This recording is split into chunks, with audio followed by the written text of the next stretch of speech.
જય શ્રી કૃષ્ણ બહેનો, મારી ચેનલ ધરમકરમમાં આજે આપણે એક પુરુષોત્તમ માસની નવી વાર્તા કરીશું. તો ચાલો સાંભળીએ.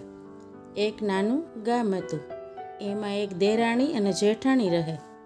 જેઠાણી બહુ ધર્મનિયમમાં ન માને, પણ દેરાણી ખૂબ જ ધાર્મિક હતી. બંને રોજ સાથે જ રહે ને બધા સાથે કામ કરે, પણ વિચારોમાં ફેર. રોજ ગામને પાદર કૂવે પાણી ભરવા જાય. એમ કરતાં અધિક માસ આવ્યો. નાની દેરાણીએ અધિક માસના એકટાણા ચાલુ કર્યા. જેઠાણીને કંઈ બહુ રસ નહીં. વચ્ચે એક જગ્યાએ બધા પૂજા કરતા હોય તો દેરાણી રોકાઈ જાય, પૂજા પાઠ કરે, ગાગર ભરીને બેસે, કાઠાગોર કરે, પાછી ઘરે આવે. જેઠાણી એમ કહે, રોજ શું એમાં સમય બગાડે છે, ત્યાં ક્યાં ભગવાન મળવાના છે, એ તો અધિક માસ કહેવાય. પણ દેરાણી કંઈ બોલે નહીં, એની રીતે એ બધું કર્યા કરે. એમ કરતાં દિવસો વીતતા ગયા. ભગવાનને થયું, આ મારા સાચા મનથી પૂજા કરે છે, એટલે મારે એને મળવું જ જોઈએ. તો વિષ્ણુ ભગવાન લક્ષ્મીજીને કહે છે, ચાલો આપણે આ નાની વહુ માટે પૃથ્વી ઉપર જઈએ. બંને તો ગોરાણીનું રૂપ લઈ અને આવે છે અને એક ઝૂંપડામાં રહે છે. દેરાણી જેઠાણી પાણી ભરીને નીકળ્યા એટલે સાવ ગરીબ જેવા થઈ ગયા. એણે કહ્યું, બેન, અમારે તો ઘરમાં પાણી નથી અને અમારાથી ભરાય એમ નથી, અમને પણ એક ઘડો પાણીનો દ્યો ને. જેઠાણી કહે છે, ના રે ના, મારે તો ઘરે કામના પાર નથી. પણ તરત દેરાણી બોલી, લાવો, હું તમને આપીશ, અને હવે તો હું રોજ અહીંથી નીકળું છું ને, તો તમારો ઘડો જ મને આપજો, એ હું ભરીને જ લેતી આવીશ. આ ક્રમ રોજ ચાલ્યો. ભગવાન તો જોવે જેઠાણીને દેરાણીમાં કેટલો ફરક. લક્ષ્મીજી પણ કહે છે, જેઠાણી કેટલી અભિમાની છે. ભગવાન કહે, શાંતિથી જોવાય. એમ કરતાં દિવસો પસાર થતા ગયા. દેરાણી તો પાણી દેવા આવે ને તો પાછી એની ઝૂંપડી પણ સાફ કરી દે, કંઈ કામકાજ હોય તો કરી દે. થોડી વાર બેસી ધર્મની વાત પણ કરે, અધિક માસની વાત કરે અને પછી નિરાતે જાય. આમ થતાં એક દિવસ અધિક માસ પૂરો થવા આવ્યો. ભગવાનને એમ થયું કે હવે મારે આને કંઈક કહી અને મારે એને હું અહીંયા છું એવું પ્રતીત કરવું પડશે. એક દિવસ એણે કહ્યું, હવે તો અમે અમારા ગામ જશું. તો નાની વહુ કહે છે, કેમ? એ પહેલાં અમારા ઘરે આવો, હું તમને જમાડીશ. બ્રાહ્મણ કહે છે, ના, અમારાથી તમારા ઘરે ન અવાય, પણ તમે અમારું ખૂબ કર્યું છે, તો લ્યો, આ માટીનો ઘડો હું તમને આપું છું, બીજું તો કંઈ મારી આગળ દેવા જેવું છે નહીં. વહુ તો ખુશી ખુશી લઈ લે છે, કાંઈ વાંધો નહીં, તમે જે આપ્યું એ મારા માટે બહુ છે. જેઠાણી તો જોઈ રહી કે આને કંઈ છે, પણ એ તો બેય ઘરે આવી. દેરાણીએ ઘડો મૂકી દીધો ઢાંકીને કે ભાઈ અંદર શું એ મારે કંઈ જોવું નથી.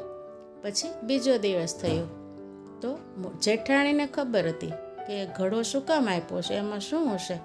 એને તો ખૂબ જ જોવાની ઈચ્છા, એટલે એ જ આવી ગઈ. દેરાણીને કહે, તને કાલ પેલો ઘડો આપ્યો તો એમાં શું હતું? દેરાણી કહે, મેં તો કંઈ જોયું જ નથી, લાવ જોઈએ. જેવું તો એ જોવે છે ને, તો ઘડો તો સોનાનો અને અંદર હીરા મોતી પન્ના માણેક બધું જ ખૂબ ભરેલું છે. જેઠાણીની તો આંખો ફાટી રહી. એ તો જતી રહી બોલ્યા વગર જ. બીજો દિવસ થયો તો એ તો જલ્દી દેરાણી પહેલાં પાણી ભરવા ગઈ. જઈને કહે છે, લાવો, હું તમને આજ પાણી ભરી આપીશ, આજે હું તમારી ઝૂંપડી સાફ કરી દઈશ. ભગવાન તો બધું સમજી ગયા, એને પણ બધું કરવા દીધું.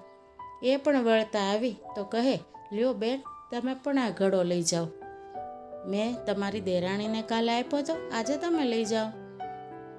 તો ઘડો લઈ અને ઘરે આવે છે અને એણે પણ ઢાંકીને મૂકી દીધો. એને ખૂબ ઇંતજાર છે કે સવાર પડે અને હું જલ્દી જોઉં કે મારા ઘડામાં શું નીકળે છે. એને તો સારી રાત ઊંઘ નથી આવતી. સવારમાં ઉઠીને જુએ કે એ તો ઘડો માટીનો જ હતો, અંદર તો ઝાડ પાનને મૂળિયા ભર્યા છે. એકદમ એ તો ગુસ્સે થઈ દોડીને આવે છે દેરાણી આગળ કે આ તારું જ કંઈ કામ છે, મારો ઘડો સોનાનો થઈ ગયો હશે, પણ તે જ બદલાવી લીધો હશે. દેરાણી કહે છે, ના, મેં એવું કશું કર્યું નથી, કારણ કે મેં તો મારોય નહોતો જોયો એમ. પણ એ કંઈ માનતી નથી, એટલે એનો ઘડો સોનાનો લઈ જાય છે ને દેરાણીને માટીનો આપી દે છે. દેરાણી કહે છે, કંઈ વાંધો નહીં, તમે એ લઈ જાઓ. પાછી એ તો લઈ અને સૂઈ જાય છે. સવાર પડવાની રાહ જોવે છે તો દેરાણીનો ઘડો પાછો માટીનો સોનાનો અને એની સોનાનો લઈ ગઈ હતી તોય માટીનો. ફરીને જોવા આવે છે, ફરી એને ક્રોધ આવે છે.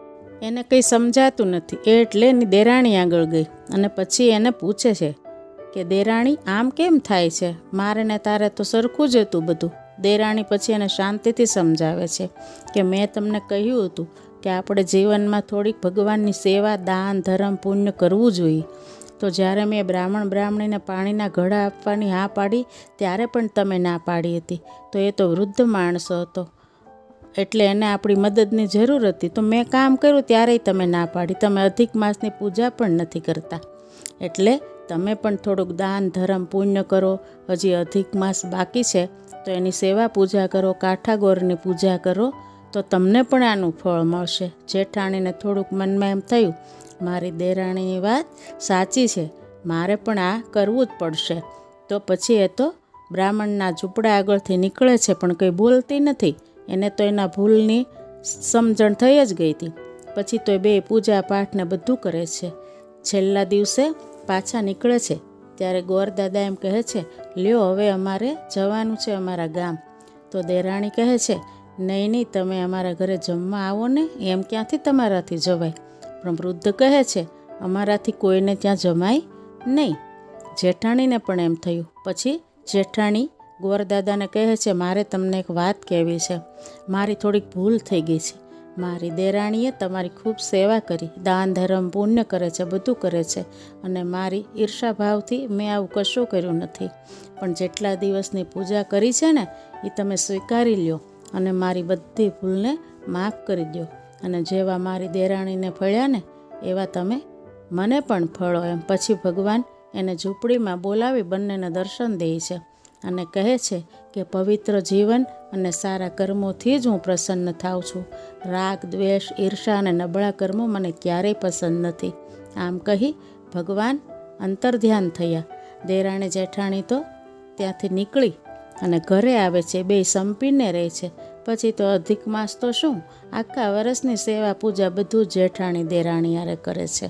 આમ દેરાણી જેઠાણીને જેવા પુરુષોત્તમ ભગવાન ફળ્યા ને એવા આપણને સૌને ફળે.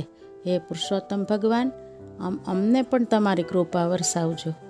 તો લો બેનું, આજની વાર્તા તમને કેવી લાગી? પાછી આ વાર્તાએ તમને ગમી હોય ને તો મારી ચેનલ ધરમ કરમને લાઈક કરજો, શેર કરજો અને સબસ્ક્રાઈબ કરજો.